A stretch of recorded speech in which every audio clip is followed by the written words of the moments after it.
New Zealander Joan Weck was just 19 years old when she was found stabbed to death in the back room of a Sydney service station. Her life's been lost, our lives have been ripped apart, and no one's been held accountable. Was it a robbery gone wrong? No, that's a frenzied attack. And there's got to be some very serious reason for it. Or something more deliberate? I'm going to come back and get you. Those were his exact words. I will come back and get you one night. Two psychics will turn to the spirit world for answers. Why does it keep seeing a knife in his hand? Just keep seeing the knife. It's so strong here. It's hurting my head. They will search for new clues in the hunt for Joan's killer. There's so much anger built up in this guy that he's just exploded. He's watched her and followed her. He's seen her before. Rage, just rage. That's all I'm going. I feel sick and I'm hurting and I've got rage. I feel like I want to put some flowers there for her. The rage is eating up the boy and killing Joan.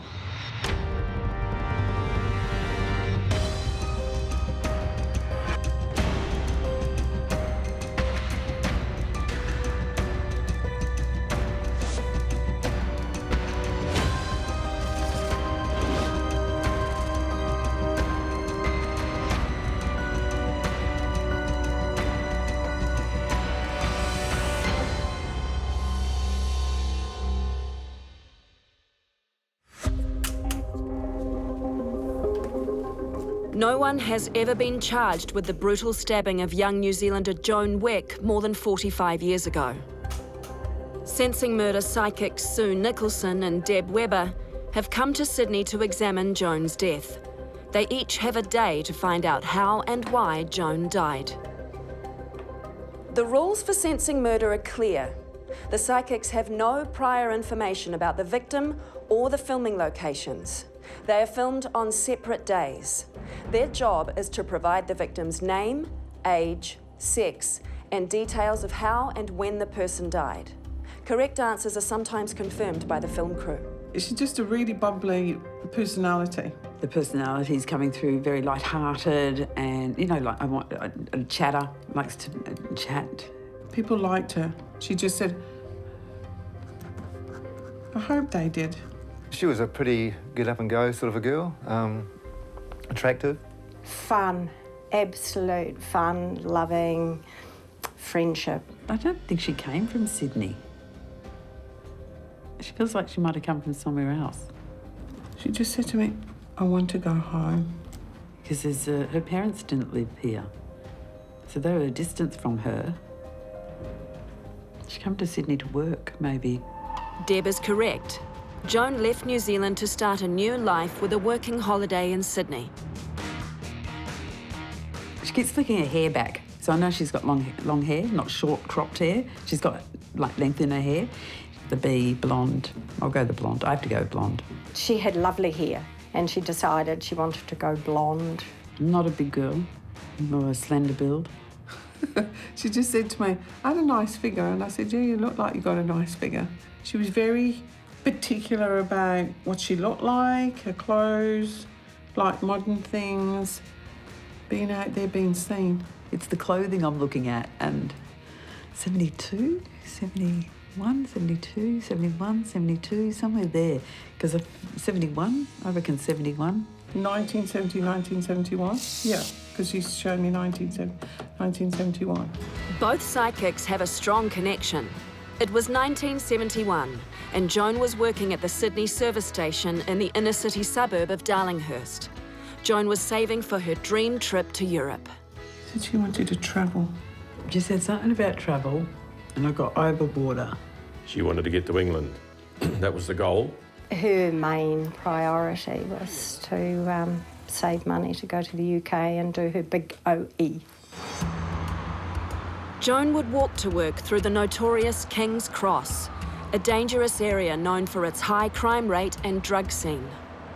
King's Cross, you know, all sorts goes on in King's Cross, but we never had any worries about anything like that. And I think at that age, you don't think of what could happen to you. Joan could handle herself in any situation. She's saying to me, I'll help anyone. But she said, lie to me or cheat on me, that will be it. She stood up for herself. If somebody, you know, wolf whistled her in the street or said something nasty like that, she'd tell them off. The psychics home in on the night of Joan's murder and reveal some startling facts. I keep hearing the word work, I keep seeing cars, and something about a petrol station. Still see it outside at night. Late at night, 10 o'clock or... Oh yeah, it's 10 p.m. Joan was last seen alive just before 10 p.m. Struggle. Definitely lots of struggle, a lot of fighting. Someone attacked her. She would have fought with everything she had. She's a really spunky girl like that. There's something, a blow to the chest. There must have been a few stab wounds or something going on, because I feel like I've been hit quite a few times. There's something over her mouth or something. Be quiet, be quiet. I keep hearing her, shut up. This wasn't an accident, because I'm not getting that. There was an intent behind it. Whoever it was just jumped her and then just took off, like she meant nothing. So she doesn't understand why she was killed. Joan's friends, former boyfriends and work colleagues were all interviewed. Police believed the motive was a botched robbery. The newspapers pointed at a jealous ex-lover. Were vital clues being overlooked? Joan came home from work one night, it must have been 8 or 9 o'clock at night, and she just said it matter-of-factly. This guy came in and started mouthing at her. You are well beautiful, that's what it is. Look, I'm not interested, all right? Me and you. No, thanks, I'm really not Buy you a interested. drink? Look, it's time for Buy you you to a drink? leave. Really? Yeah, really. You gotta be kidding me. I'm I'll not buy you a kidding you. drink, right? No. You ain't got a boyfriend or nothing. That's Let's none of go. your business. It's time for you to go. No. And she told him where to go. And he said, I'm gonna come back and get you. I told the police when I was interviewed that she had been threatened by this young guy. And, I mean, there were no names. I don't know who it was. And that's just always stuck in my mind, that maybe it was him. Was it a compulsive act of revenge or a well-thought-out attack? I know there was a few people that didn't like her, and I just feel like that was more to do with her personality, of the way she was. But I get a lot of jealousy around her. I get just jealousy from people, a male. It was very possessive of her. I'm very nervous with him. Angry and a temper. Joan's mum and dad have since passed. Her brother Leon and sister Louise have come to Sensing Murder with the hope that the psychics can give them some answers. Yeah, something about her sister never been happy, really happy. So she's carrying this a lot. She hasn't let it go or anything, and how do you? I mean, it's a sister that we're talking about. Someone's done this. They're out there, they're living. Our lives have been torn apart because of it, and if the psychics can come up with something to give the police, or, just something to give us a bit of closure, because it eats away at you. Next on Sensing Murder, the psychics head to the service station where Joan met her violent end. It's here. She keeps looking over there. What new clues will they find when they get there? I hear you screaming. I can hear her scream, but nobody's hearing her.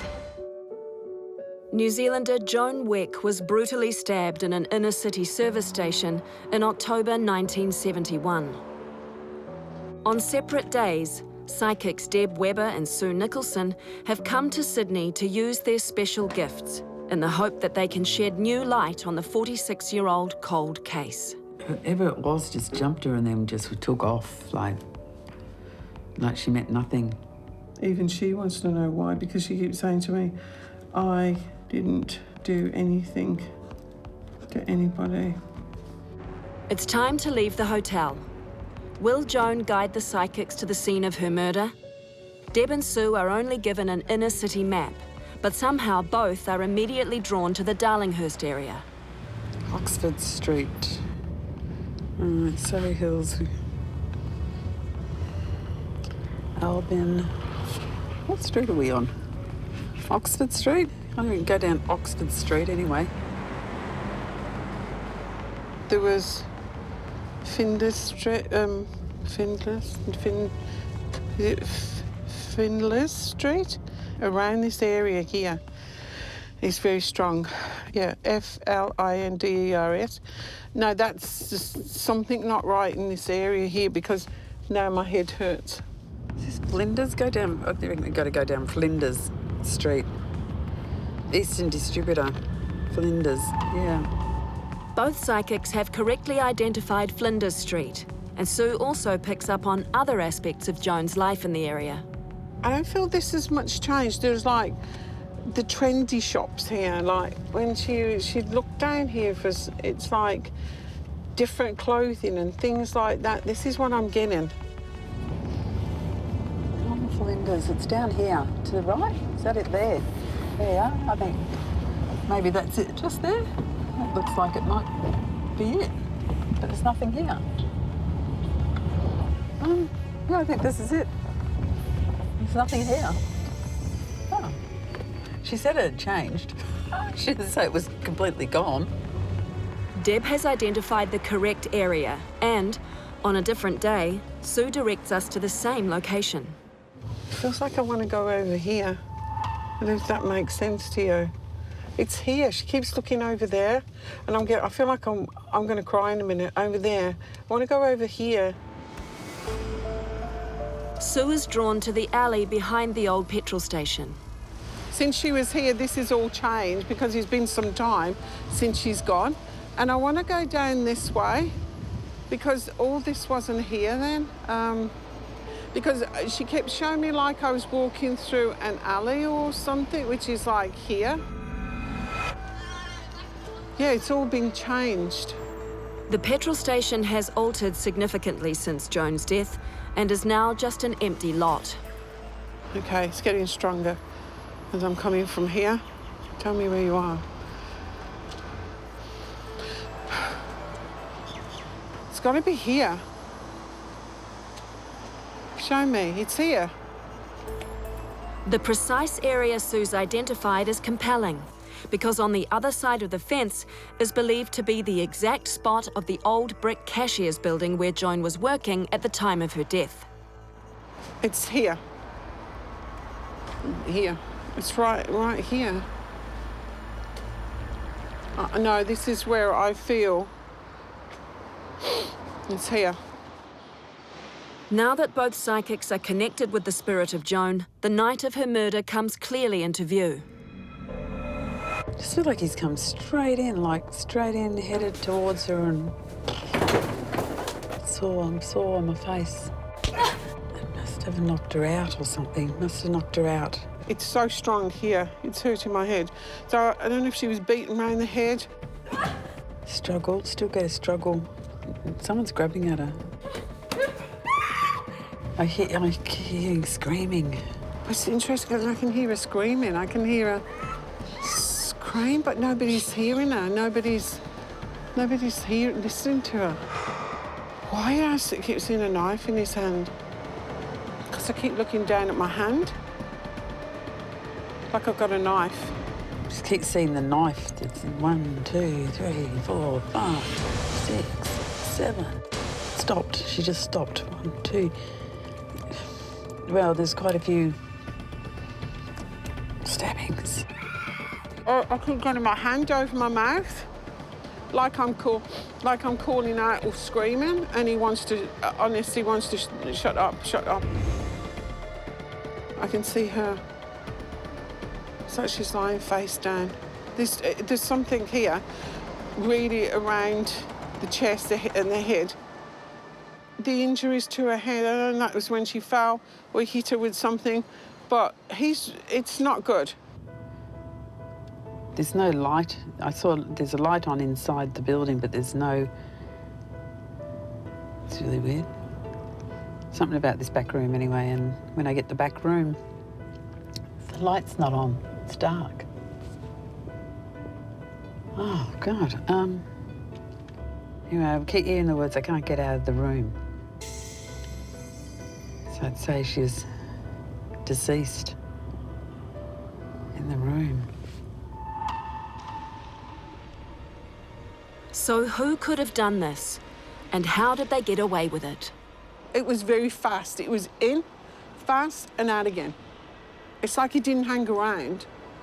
He did what he did, and he had he had all the intentions of going there and doing what he did to her. I thought it would be a robbery or something, but no money, no nothing. Just it's like a killing.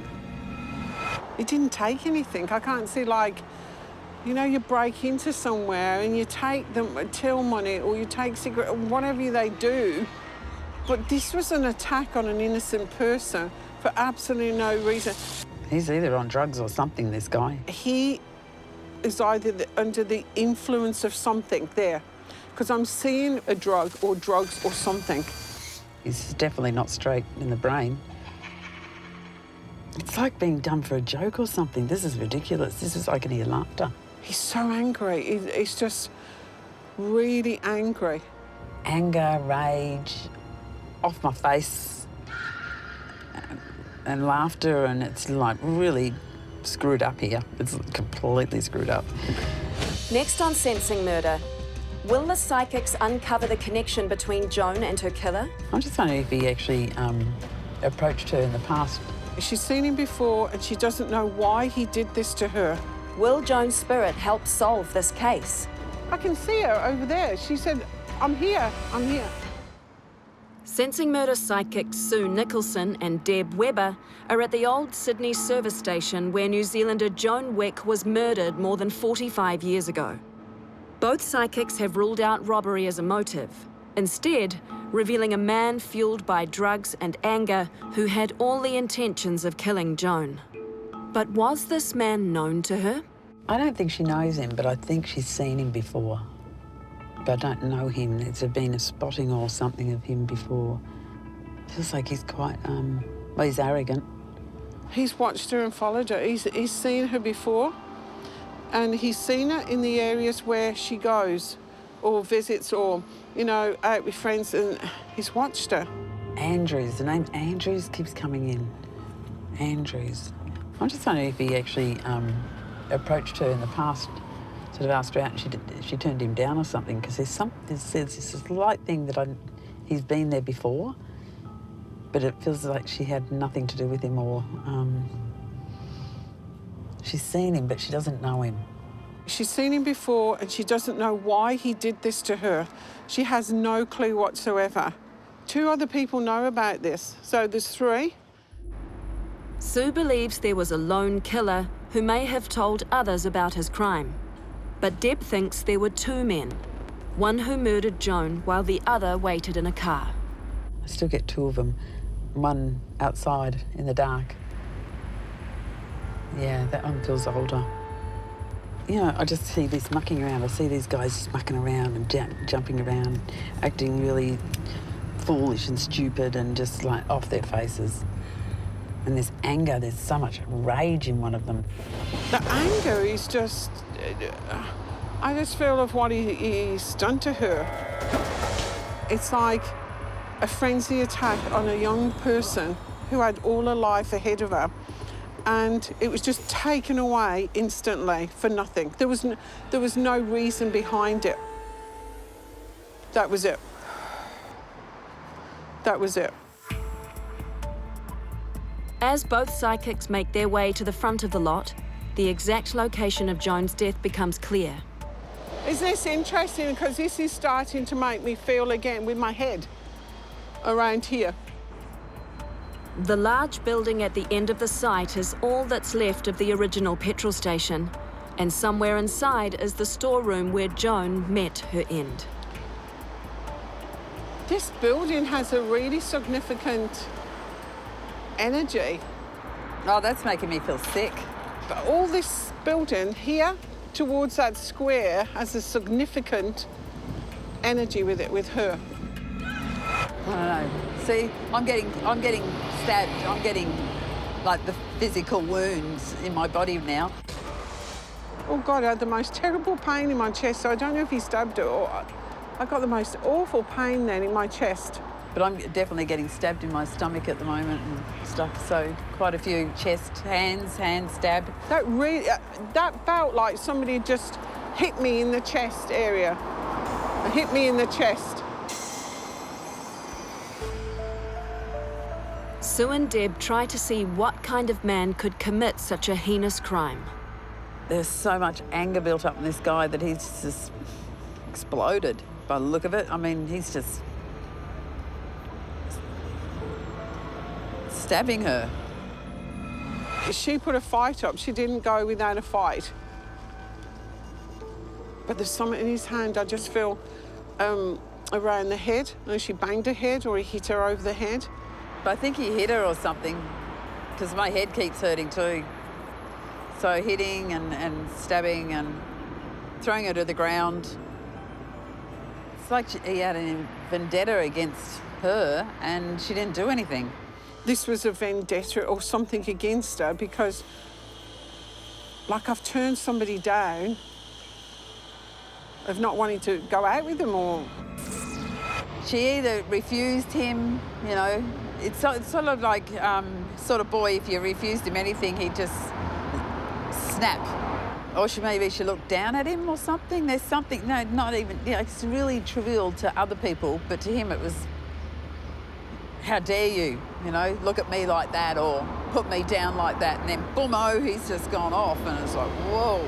It's like, comes in, does what he does and goes back out again and nobody seemed to oblivion to what was going. It's weird. It's the most weirdest, like he's watching and waiting to actually do this to her. It wasn't the spur of the moment. It happened where he knew what he was going to do. Both psychics agree. Joan's killer had come across her before and sought revenge for some perceived indiscretion. The person who did this to her actually would visit the petrol station often. He'd be coming in and out, and he fancied her.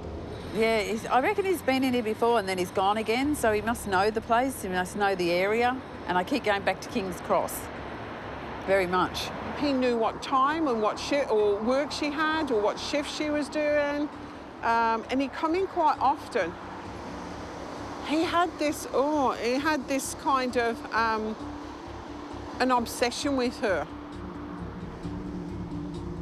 It's like he'd fantasize about her. It's like he's asked her out and she's going, oh, no, no, you know, and he didn't like it. I actually feel like she shouldn't have been working that night for some reason. Feels like I shouldn't have gone in that night. I was doing a shift for someone, or I shouldn't have gone in that night. I shouldn't have been there. Sue is correct. Joan wasn't supposed to be working that night. She was covering for another employee who had called in sick. So how did the killer know she would be there? It's like he's come past here and he's seen her there. He's come past because he's thinking, oh, she's in there. Because I can see her at the front here, or at the counter, or at the front part here. Parked his car here. He walked over there. He did what he did, and he got in his car. And then I've gone, up the road, that way. I keep wanting to go up, for some reason, over that way that he went. Next on Sensing Murder, the psychics reveal details about Joan's killer. He's got a really thin face, like really drawn. And now he's got all these tattoos. It's like he's had a lot of tattoos. That's what I'm seeing. And emotions run high as the reading reaches its end. I feel like I want to put some flowers there for her. Sensing Murder psychics Sue Nicholson and Deb Webber have uncovered some startling theories about the brutal death of Joan Weck. While Sue thinks the killer was an older man who acted alone, Deb believes a younger man murdered Joan while an older one waited outside. Nevertheless, both agree that the man who stabbed Joan was under the influence of drugs, was emotionally unstable, and had revenge on his mind. So what did the murderer look like? Yeah, he's about 5'8", 5'10", 5'10". He's about 5'10", and very rugged looking. He's got a really thin face, like really drawn face. It's like I can see the shadow of the cheeks going in. He's got quite big boots on. Like, I'm seeing that, like work boots. Like work boots, I see work boots. He's got curly hair. It's wavy hair. It's might be bald now, I reckon. But he's got wavy brown hair. He's got very short, well, this is probably I'm looking at him now, but he's got short, really short hair. And now he's got all these tattoos. It's like he's had a lot of tattoos. That's what I'm seeing. You know what? And that blue eyes that I saw earlier coming in really clear. Like really ugly blue eyes, which is really funny because blue eyes are usually beautiful, but these are like really... They're horrifying, really. He's not a young person. He's not young, like 17 or 20. He's not. He's like in his very, very early 30s. I think there's another guy and he's in his, I think he's in his 30s. He's older than the young one. It's really weird because I actually feel like I want to go to Wollongong or like move in that way. Because he did live in the area, but then he moved he just moved. I reckon one of them's got AIDS. I just got a real, I don't know why I said that actually, but wow. HIV, yeah. But I don't think it's the one, no, I don't think it's the one that attacked Joan. That's the thing. Or he got AIDS, or he got HIV or something later. Because I don't think he had it then. Yeah, it doesn't feel like it. Feels like one of them's alive still. The other one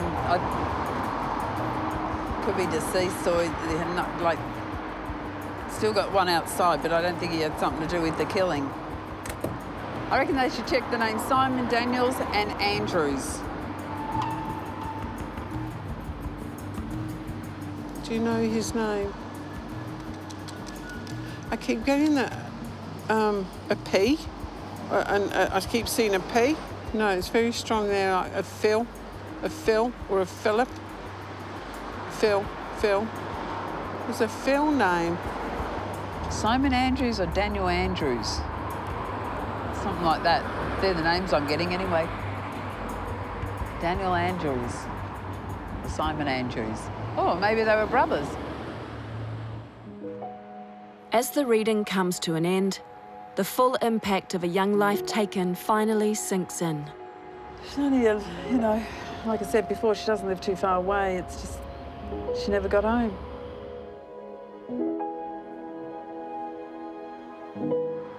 Sorry, I'm going to cry in a minute.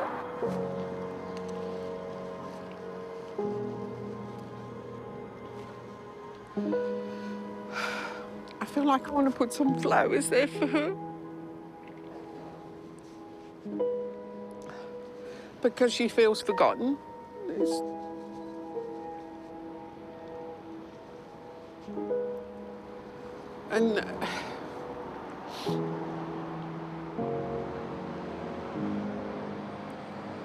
And that's what she can't understand, you know, of what he did to her. And she feels forgotten. I just feel like I want to buy some flowers for her.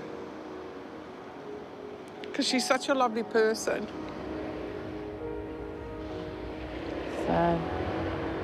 Random. Bad. Sad for her.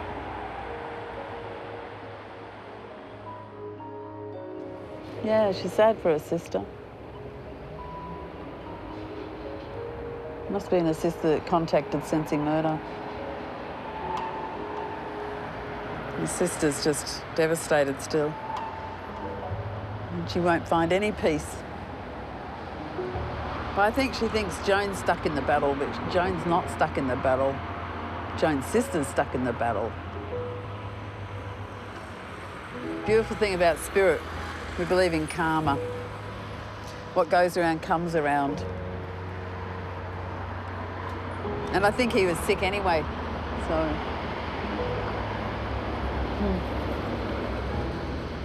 It has been a long time, and she's such a lovely soul, and she feels at peace now.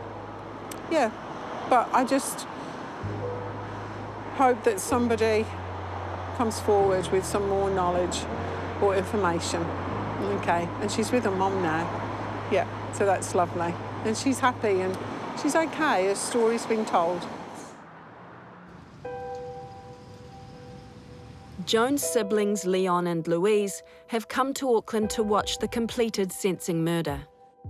Here too is Joan's friend Christine, who hasn't seen the Weck family in many years. 19-year-old New Zealander Joan Weck was murdered while working at a Sydney service station in 1971.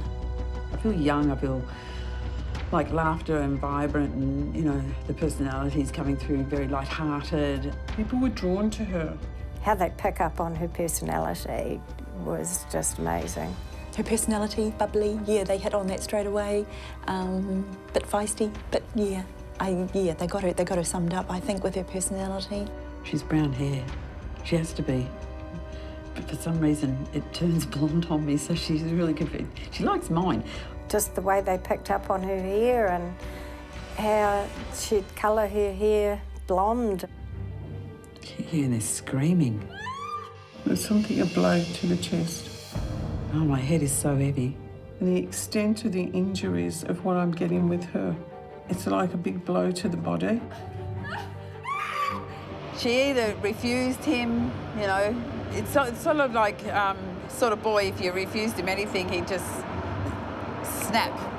Like I've turned somebody down of not wanting to go out with them, or... I just can't believe the hate in them to do that. I just can't. If that's a brush off for not going out, to go and do that, you know, bloody arsehole, yeah. I still get two of them, one outside in the dark. The person that did it, he can't have travelled far with all that blood.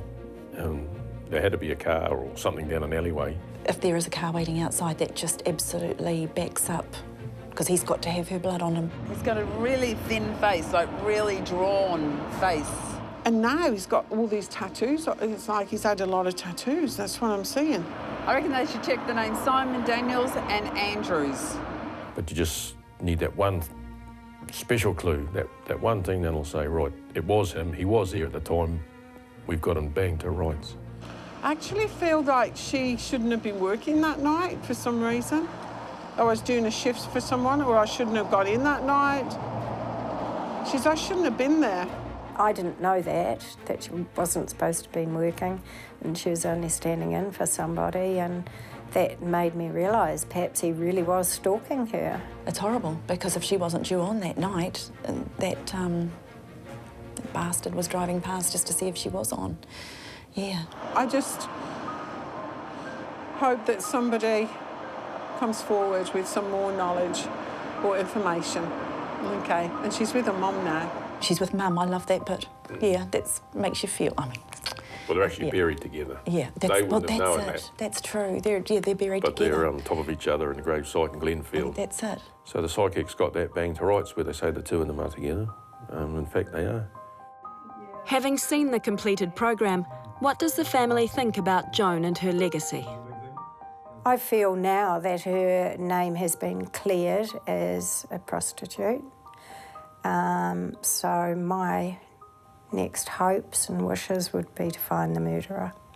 Let's hope it does go somewhere from there and see what the private investigator can turn up. And yeah, if we get a positive result, that'd be brilliant. Sensing Murder has hired private investigator Grant Coward to look into the new information provided by the psychics. Grant has had a long career in the police, working on over 80 homicide cases. He's come to Sydney to take a fresh look at Joan's unsolved murder. The information that has been provided by the psychics is something I want to follow up on, but also I want to talk to the police and find out where they're at with this investigation. Grant visits Joan's old flat on Tusculum Street and retraces her steps from here to the petrol station. Where she was living was not too far from where she was working, but it's a rather intimidating environment. You know, King's Cross, it had a reputation back in the 70s as a an area of drugs, sex and rock and roll, if you like, and rather an intimidating and vulnerable area for a young 19-year-old from Auckland, New Zealand. A short 20-minute walk takes Grant to the old petrol station, where Joan met her untimely end. One of the things that you do when you attend a homicide scene is you get a bit of a feel for it. The purpose for my visit here today is to do that, and also to consider an area canvass. Would there be anyone in the area that may know anything about what happened? And hey, they could. They may not, but it's still worth pursuing with a view to seeing if it jogs someone's memory about what happened here 45 years ago. As luck would have it, there's one man who's been working in the area since the time of Joan's death.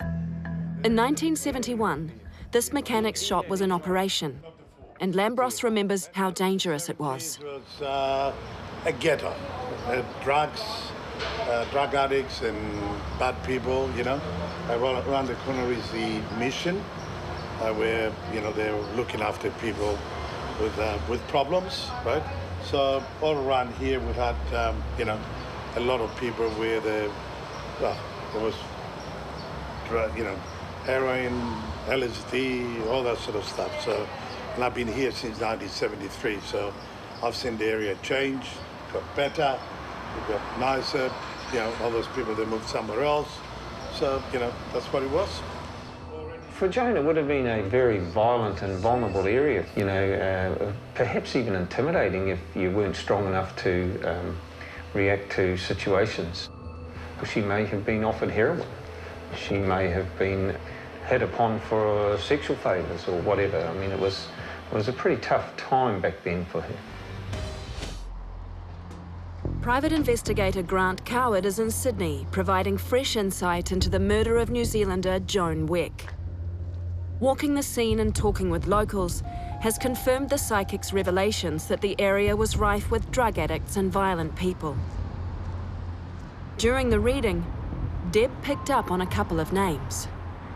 I reckon they should check the names Simon, Daniels and Andrews. I'm just checking to see. After a thorough search of the Sydney electoral rolls from the 70s, we make a surprising discovery. We have two possible matches, and their professions suggest that they could have been in that area at the time. Hey, thanks very much, Sarah. Cheers. Bye. However, we've further checked the 2008 electoral roll, and neither of those two names are listed, which suggests one of two things, perhaps, that either they've moved on or they've passed on. However, we have searched the obituary records, and there's no death notice for either. These names have been passed on to the New South Wales Unsolved Homicide Team. At the time of Joan's murder, evidence like palm prints and fingernail scrapings were collected and stored on file. Grant has tracked down former New South Wales detective Mick Ashwood, who believes modern forensic science holds the key to finding the killer. Well, Joan Weck came across our desk. At the time I was the coordinator of the Unsolved Homicide Unit in New South Wales. And the death of Joan Weck was one of the cases listed for review. And there was some physical evidence in Joan's case that was there that could be worked on. And so a review was done of the case. And that case recommended further investigation be undertaken by the Unsolved Homicide Team. So in 2007, that case was forwarded for further investigation. In terms of technology, you know, how's that advanced over the years? The growth in technology and the speed at which scientists can advance some of the techniques to obtain DNA and fingerprints, they're every 6 months now. And those exhibits back in 1972 would have been dusted with carbon. Now there's a different number of electronic processes, application of chemicals. The services could now identify a print and also may yield DNA that may not have been available back then. Obviously DNA wasn't around, and there's different types of DNA. And so we ask people just never to give up hope, and those that have perpetrated these crimes, their day will come. So although I haven't come away with any strong leads, I'm certainly excited and heartened by the information that I've received. With these advances in technology and things like that, there's no doubt in my mind that this case is solvable, and I will be doing my best to ensure that the family are encouraged by this and that the New South Wales Police continue to give this case priority as it deserves.